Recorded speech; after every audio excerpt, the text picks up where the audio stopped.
Segunda carta de Paulo aos Coríntios. Mesmo que seja chamado de segunda aos Coríntios em nossas Bíblias, há várias pistas dentro desta carta de que não foi a segunda coisa que ele escreveu para a igreja primitiva de Corinto. Paulo iniciou essa comunidade de Jesus em Corinto um tempo antes de uma das suas viagens missionárias. Você pode ler a história no livro de Atos, capítulo 18. E após continuar a viagem, Paulo recebeu um relato de que as coisas não estavam indo bem por lá. Então ele escreveu uma carta que chamamos de Primeira aos Coríntios, para corrigir esses problemas, e parece que muitos na igreja rejeitaram os ensinos de Paulo naquela carta e se rebelaram contra a sua autoridade. Assim, aprendemos que nessa carta que Paulo tinha feito, pessoalmente, o que ele chama de uma visita dolorosa. Depois disso, ele enviou uma carta que diz que foi escrita com angústia e lágrimas. E, depois de todas essas medidas, a maioria dos coríntios, mas não todos, percebeu a sua arrogância e pediu desculpas a Paulo. Eles queriam se reconciliar. Então Paulo escreveu essa carta para assegurar-lhes do seu amor e compromisso com eles. A carta foi projetada com 3 seções principais, cada uma abordando um tópico distinto. Paulo primeiro finaliza a sua reconciliação com os coríntios. Depois, nos capítulos 8 e 9, ele aborda o tema da generosidade esquecida. E nos capítulos finais, Paulo desafia os coríntios restantes, aqueles que ainda o rejeitam. Vamos nos aprofundar e ver como tudo funciona. Então, Paulo começa agradecendo a Deus de toda a misericórdia e conforto que trouxe paz e coragem para ele e os coríntios durante essa época de divisão e disputa. Ele reconhece que as coisas estão tensas desde aquela visita dolorosa, e claro que ele os perdoou e quer um relacionamento aberto e honesto. Mas por que eles tinham rejeitado Paulo? Bom, descobrimos mais adiante nessa carta que os coríntios tinham ignorado Paulo como líder. Ele era pobre e tinha uma vida escassa através do trabalho manual. Ele estava sob constante perseguição e sofrimento. Muitas vezes estava sem casa. E ainda por cima, ele não era um orador público muito impressionante.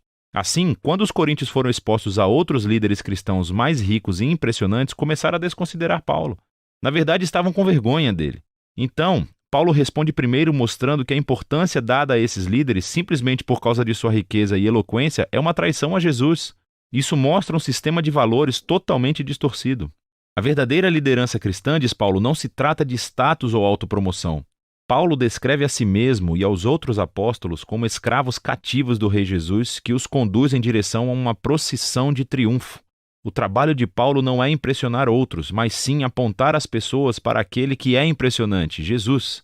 Então ele alude a uma exigência recente dos coríntios, querendo que ele fornecesse algumas cartas de recomendação para provar a sua autoridade e credenciais. E isso é ridículo para Paulo. A igreja em Corinto nem existia se ele não a tivesse começado. É por isso que ele diz que eles próprios são a sua prova de liderança genuína. Eles são a sua carta de recomendação. Ele inteligentemente cita os profetas Jeremias e Ezequiel, dizendo que o Espírito de Deus escreveu a sua carta de recomendação nos seus corações como seu povo da nova aliança. Os coríntios não deveriam precisar de mais provas além dessa. Quanto à menção à nova aliança, isso leva Paulo a uma longa comparação entre a antiga aliança entre Deus e Israel, mediada por Moisés, e a nova aliança entre Deus e os coríntios, mediada por Jesus Cristo e pelo Espírito. A antiga aliança, feita no Monte Sinai, foi verdadeiramente gloriosa. Ela fez o próprio Moisés brilhar com a glória de Deus, mas essa glória acabou por desaparecer. Sem mencionar o fato de que as leis dessa aliança foram ineficazes na verdadeira transformação de Israel.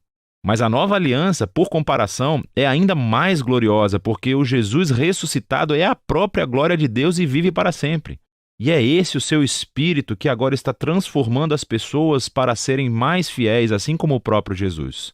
Bom, tudo isso parece incrível. Quer dizer, quem não quer compartilhar da própria glória de Deus?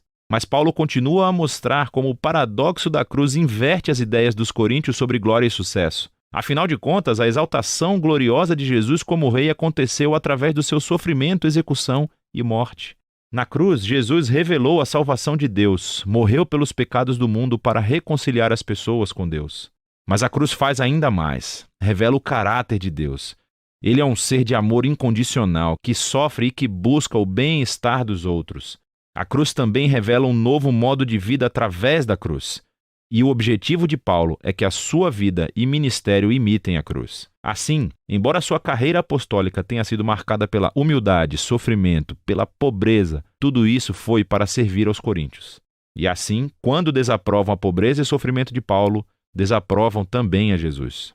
O modo de vida e liderança de Paulo são, na verdade, a prova de que ele representa autenticamente o Jesus que foi crucificado e ressuscitado. Paulo realmente quer se conciliar com os coríntios, mas não descansará até que se transformem e abracem o paradoxo da cruz invertida. Depois desse apelo impetuoso, Paulo prossegue para abordar o tema da generosidade esquecida. Os cristãos judeus em Jerusalém passaram pela pobreza devido a uma crise de fome. Paulo estava arrecadando dinheiro entre as novas igrejas que ele começou, a maioria cheias de não-judeus. Ele pediu que todas elas enviassem um presente de ajuda como um símbolo da sua unidade no Messias Jesus. E muitas das suas igrejas ficaram muito animadas para contribuir. Mas os coríntios, no meio de todo esse conflito com Paulo, não haviam poupado para o presente. E para Paulo, isso não é só sobre dinheiro, é um sinal de que os coríntios não foram transformados pelo Evangelho de Jesus, que na sua essência é uma história de generosidade. Paulo diz: você conhece a generosa graça do Senhor Jesus, o Messias, que embora fosse rico, por sua causa se tornou pobre, para que através de sua pobreza você pudesse se tornar rico. Ele conta a história do Evangelho através de metáforas financeiras. E ele se rebaixou para morrer como um escravo pobre para que outras pessoas arruinadas pelo pecado e pela morte pudessem ser exaltadas e se tornassem ricas por meio da graça de Deus.